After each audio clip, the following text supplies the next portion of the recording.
Carta de Paulo aos Romanos, capítulo 7. Ou vocês não sabem, irmãos, pois falo aos que conhecem a lei, que a lei tem domínio sobre uma pessoa apenas enquanto ela está viva. Por exemplo, a mulher casada está ligada pela lei a seu marido enquanto ele vive. Mas se o marido morrer, ela ficará livre da lei conjugal, de modo que será considerada adúltera se enquanto o marido estiver vivo, ela se unir com outro homem. Mas se o marido morrer, ela estará livre da lei e não será adúltera se casar com outro homem. Assim, meus irmãos, também vocês morreram para a lei por meio do corpo de Cristo, para que pertençam a outro, a saber, aquele que ressuscitou dentre os mortos, a fim de que frutifiquemos para Deus. Porque quando vivíamos segundo a carne, as paixões pecaminosas, despertadas pela lei, operavam em nossos membros, a fim de frutificarem para a morte. Agora, porém, estamos livres da lei, pois morremos para aquilo a que estávamos sujeitos, para que sirvamos de maneira nova, segundo o Espírito, e não da maneira antiga, segundo a letra. Que diremos então? Que a lei é pecado? De modo nenhum. Mas eu não teria conhecido o pecado a não ser por meio da lei. Porque eu não teria conhecido a cobiça, se a lei não tivesse dito, não cobice. Mas o pecado, aproveitando a ocasião dada pelo mandamento, despertou em mim todo tipo de cobiça. Porque, sem lei, o pecado está morto. Houve um tempo em que, sem a lei, eu vivia. Mas quando veio o mandamento, o pecado reviveu e eu morri. E verifiquei que o mandamento que me havia sido dado para a vida, esse se tornou mandamento para a morte. Porque o pecado, aproveitando a ocasião dada pelo mandamento, me enganou, e por meio do mandamento me matou. Assim, a lei é santa e o mandamento é santo, justo e bom. Então aquilo que é bom se tornou morte para mim? De modo nenhum. Pelo contrário, o pecado, para mostrar-se como pecado, por meio de uma coisa boa, causou-me a morte, a fim de que, pelo mandamento, o pecado mostrasse toda a sua força de pecado. Porque bem sabemos que a lei é espiritual. Eu, porém, sou carnal, vendido à escravidão do pecado. Porque nem mesmo compreendo o meu próprio modo de agir. Pois não faço o que prefiro, e sim o que detesto. Ora, se faço o que não quero, concordo com a lei, que é boa. Neste caso, quem faz isso já não sou eu, mas o pecado que habita em mim. Porque eu sei que em mim, isto é, na minha carne, não habita bem nenhum. Pois o querer o bem está em mim, mas não o realizá-lo. Porque não faço o bem que eu quero, mas o mal que não quero, esse faço. Mas se eu faço o que não quero, já não sou eu quem o faz, e sim o pecado que habita em mim. Assim, encontro esta lei. Quando quero fazer o bem, o mal reside em mim. Porque, segundo o homem interior, tenho prazer na lei de Deus. Mas vejo nos meus membros outra lei que, guerreando contra a lei da minha mente, me faz prisioneiro da lei do pecado que está nos meus membros. Miserável homem que sou! Quem me livrará do corpo desta morte? Graças a Deus por Jesus Cristo, nosso Senhor. De maneira que eu, de mim mesmo, com a mente, sou escravo da lei de Deus, mas, segundo a carne, sou escravo da lei do pecado.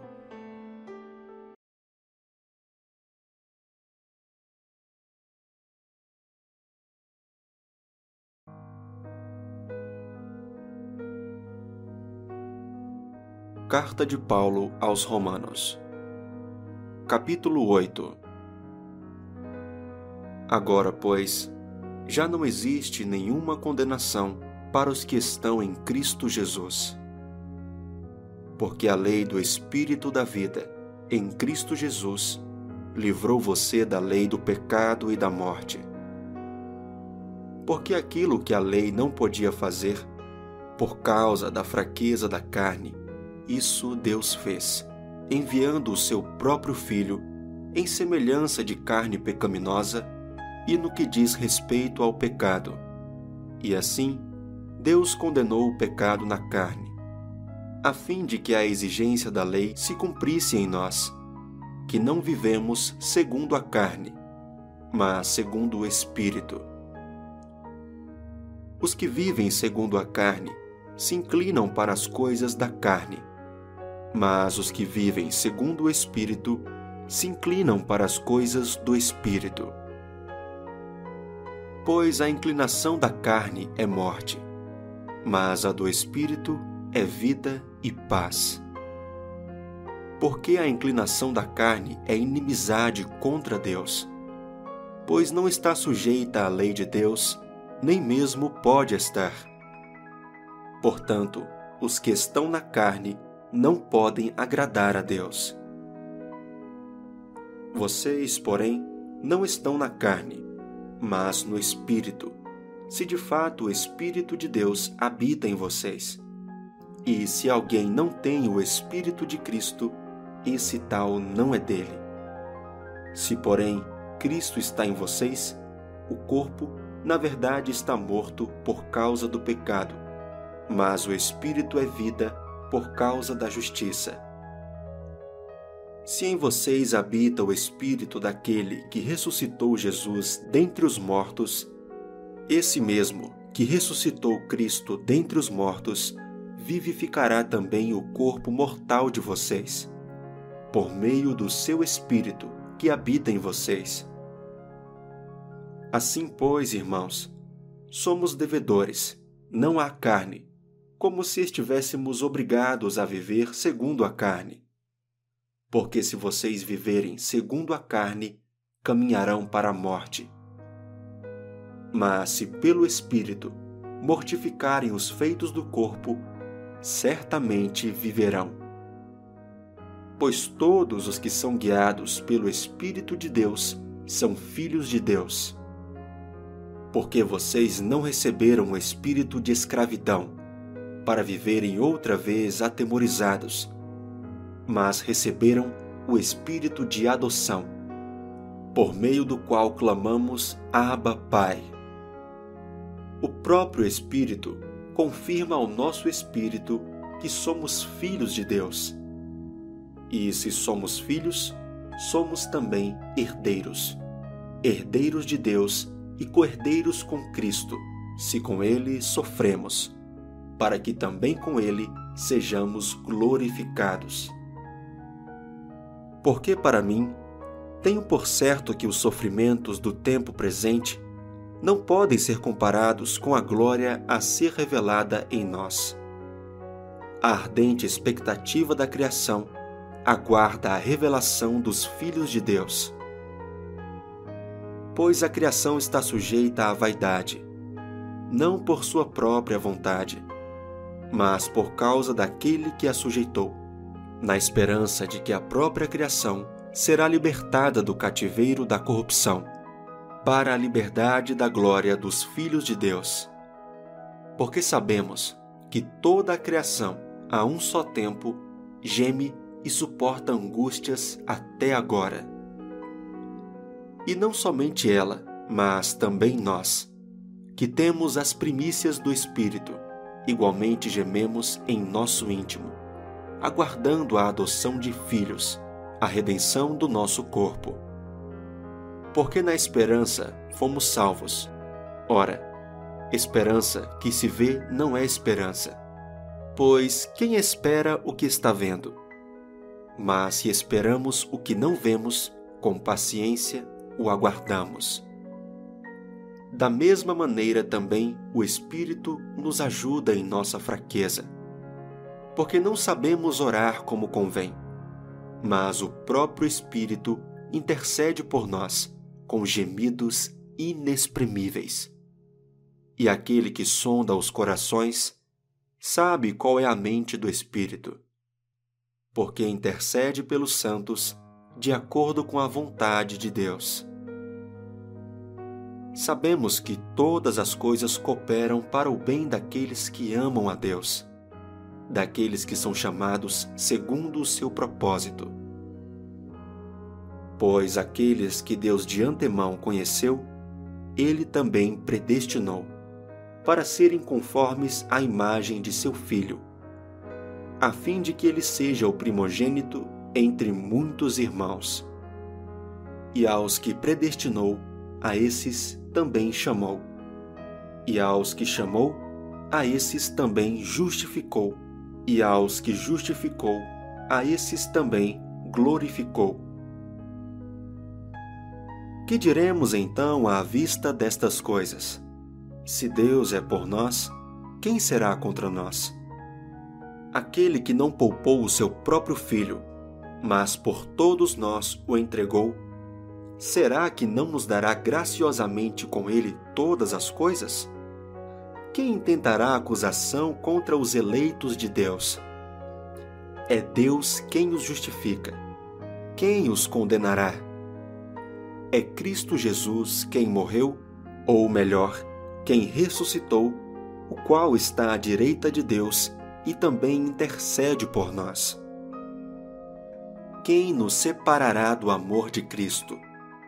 Será a tribulação, ou a angústia, ou a perseguição, ou a fome, ou a nudez, ou o perigo, ou a espada? Como está escrito: por amor de ti, somos entregues à morte continuamente. Fomos considerados como ovelhas para o matadouro. Em todas as coisas, porém, somos mais que vencedores por meio daquele que nos amou.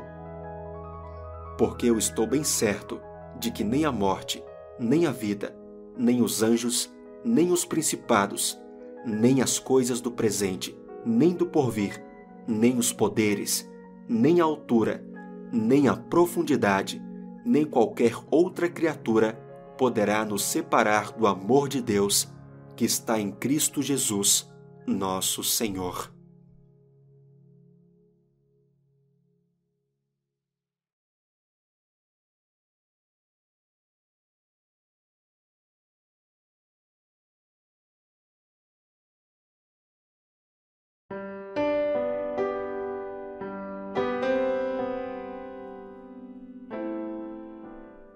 Carta de Paulo aos Romanos, capítulo 9. Digo a verdade em Cristo, não minto, e a minha consciência confirma isso por meio do Espírito Santo. Sinto grande tristeza e tenho incessante dor no coração, porque eu mesmo desejaria ser amaldiçoado, separado de Cristo, por amor de meus irmãos, meus compatriotas segundo a carne. São israelitas, a eles pertence a adoção, assim como a glória, as alianças, a promulgação da lei, o culto e as promessas. Deles são os patriarcas, e também deles descende o Cristo, segundo a carne, o qual é sobre todos Deus bendito para sempre. Amém. E não pensemos que a palavra de Deus falhou, porque nem todos os de Israel são de fato israelitas. Nem por serem descendentes de Abraão são todos filhos. Pelo contrário, por meio de Isaque será chamada a sua descendência. Isto é, não são os filhos da carne que são filhos de Deus, mas os filhos da promessa é que são contados como descendência. Porque a palavra da promessa é esta: por esse tempo voltarei e Sara terá um filho. E isto não aconteceu somente com ela, mas também com Rebeca, ao conceber de um só, de Isaque, nosso pai. e os gêmeos ainda não eram nascidos, nem tinham feito o bem ou o mal, para que o propósito de Deus, quanto à eleição, prevalecesse, não por obras, mas por aquele que chama. Quando foi dito a Rebeca: o mais velho será servo do mais moço, como está escrito: amei Jacó, porém desprezei Esaú. Que diremos então? Que Deus é injusto? De modo nenhum. Pois ele diz a Moisés: terei misericórdia de quem eu tiver misericórdia, e terei compaixão de quem eu tiver compaixão.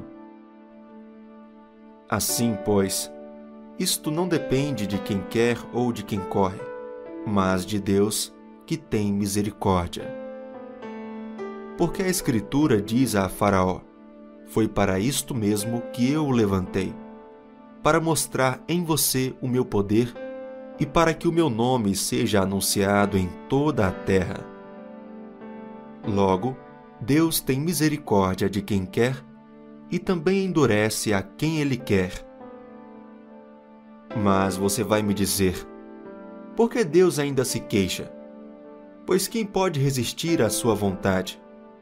Mas quem é você, caro amigo, para discutir com Deus? Será que o objeto pode perguntar a quem o fez: por que você me fez assim? Será que o oleiro não tem direito sobre a massa, para do mesmo barro fazer um vaso para a honra e outro para a desonra? Que diremos se Deus, querendo mostrar a sua ira e dar a conhecer o seu poder, suportou com muita paciência os vasos de ira, preparados para a destruição, a fim de que também desse a conhecer as riquezas da sua glória nos vasos de misericórdia, que de antemão preparou para a glória. Estes vasos somos nós, a quem também chamou, não só dentre os judeus, mas também dentre os gentios. Como também diz em Oséias: chamarei de meu povo ao que não era meu povo, e de amada à que não era amada. E no lugar em que lhes foi dito: vocês não são o meu povo, ali mesmo serão chamados filhos do Deus vivo. Mas Isaías clama a respeito de Israel: ainda que o número dos filhos de Israel seja como a areia do mar, o remanescente é que será salvo. Porque o Senhor cumprirá a sua palavra sobre a terra de forma plena e em breve. Como Isaías já disse: se o Senhor dos Exércitos não nos tiver deixado descendência, nós nos teríamos tornado como Sodoma e semelhantes a Gomorra. Que diremos então? Que os gentios que não buscavam a justificação vieram a alcançá-la, a saber, a justificação que decorre da fé, e que Israel, que buscava a lei de justiça, não chegou a atingir essa lei? Por quê? Porque não a buscou pela fé, mas como que por obras.